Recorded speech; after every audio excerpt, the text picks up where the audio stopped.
this the base one? Oh, get that out of here. Hey. Bro. You gotta get one of the cooler ones.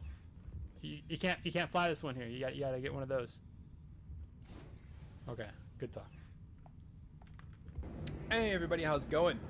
Today I want to take a brief look at some of the changes that I've been making to my HCSVoicePacks to kind of add a little bit of roleplay and kind of enhance my experience. Now, a few things. One, I have a tendency to speak kind of quick, and that really messes these systems up. Two, I've only done one round of voice training with it, so I guess it'll kind of give you an idea for somebody who's not necessarily the optimal candidate for these kind of systems as to how well they can pick you up.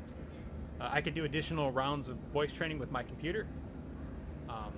That would improve the overall accuracy. This is not something that is voice attack or HCS specific. It is the Windows speech program that kind of houses the database and controls my speech profile.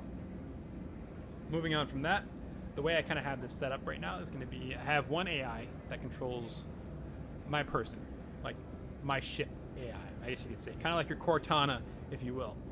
It's going to control things like flashlight, on and off, all that good stuff. The contacts, the mobi-glass, kind of anything like that. Right, I have an AI that controls that. And then we have ship-bound features, like anything that my ship does. So afterburners, quantum jump, any interaction with my ship at all is handled by a separate AI. All right, guys, so let's check it out. So you kind of start out in your hab, you wake up, and you want to get your personal AI online. Wake up. Initiating. All right. Celeste online. So now our personal AI is ready to go. It handles things like I said before, the flashlight on and off, the contacts menu, and all that. Just a quick preview of what that looks like. Open contacts. Contacts. Close contacts. Done. Now we want to have our personal ship AI connect to our ship AI. Establish ship uplink. Accessing now. System software integration complete. My name is Astra. I am here to assist you with the ship's systems. Begin pre-flight checks. Checking all systems. Repairs, fuel, weapons, check. All systems check out. No unusual activity. Alright, so now our ship's good to go. We just gotta rendezvous with it and get out of here.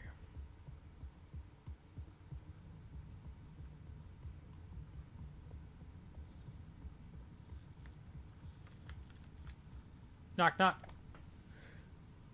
Door opening.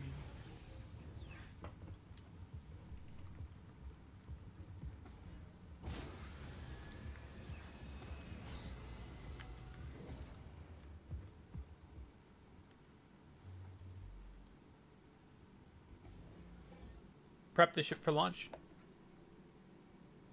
Understood. Lights on. On.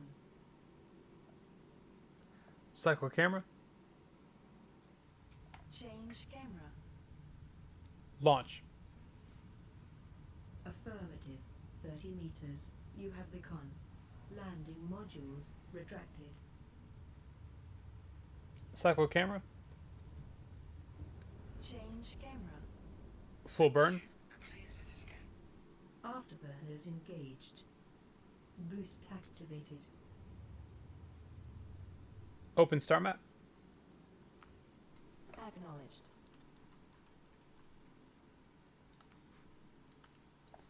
Close star map. Certainly.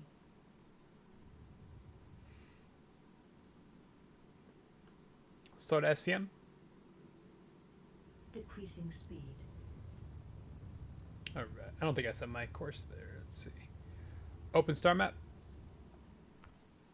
Affirmative. Nope. What a nerd. Close star map. Complying. Alright. Let's try this again. Spool jump drive. Comply.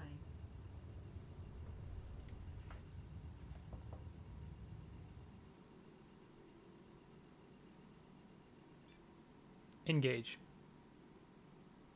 Jump.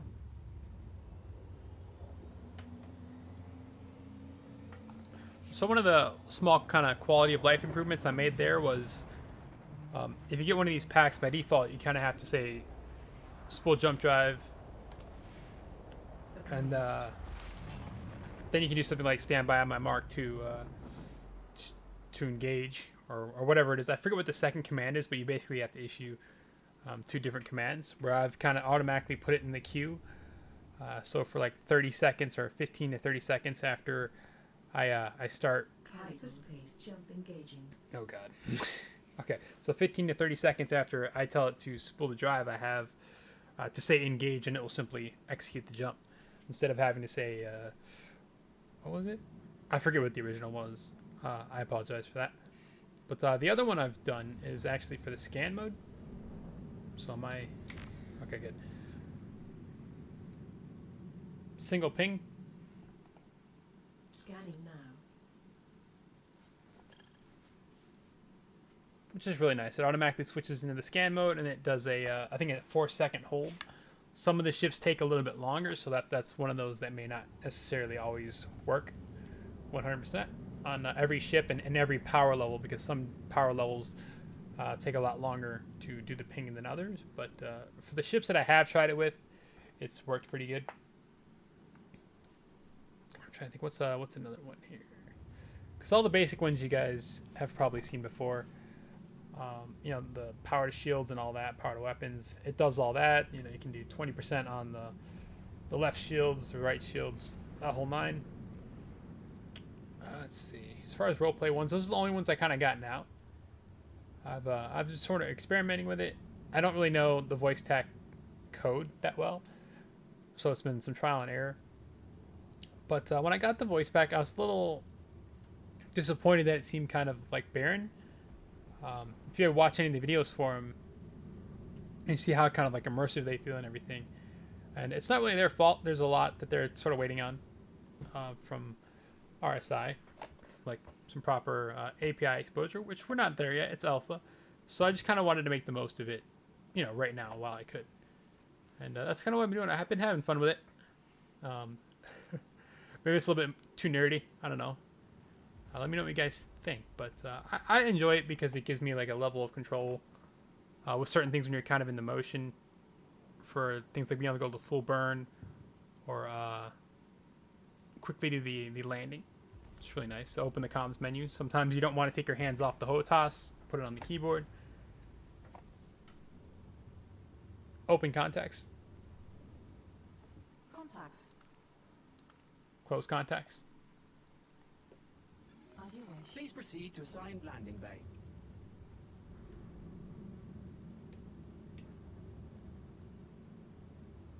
Deploy landing gear. Deploying gear. Cycle camera. Change camera.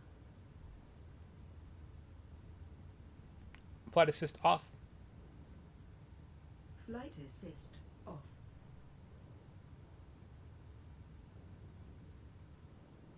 Oh, I was Landing almost there. complete. Have a pleasant stay. Power down the ship. Off. All right. So let me know what you guys think, particularly about the about having the two different AIs. I was actually sort of debating having like a third one, maybe for the external craft, like the Cyclones and the Ursas. Not really sure if it really makes any sense. I think it's just me being a big nerd more than it is anything else. But I did like sort of experimenting with it, just kind of getting an idea for how it might work once we have proper voice commands in the game. It'd be nice to see something where there's some kind of connection that you can have without necessarily having to be in your ship. Like if I was right here and I wanted the ship to start up and be ready for me when I got in there. Unfortunately, there's no way for me to simulate that, so I've kind of done the best that I can with what we have here. But now that we have that quick interaction in 3.4, where you can kind of If you come around to the door, you know, you don't have to hold F and look around for the queue anymore. You can just sort of walk up, and when it highlights, you can just press F. Which has kind of opened the way, although I don't really know that it's beneficial, but it has opened the way to, let's see if it's going to behave. Oh, it's not going to give me the queue. Alright, so close ramp. Close ramp. Door closing. There we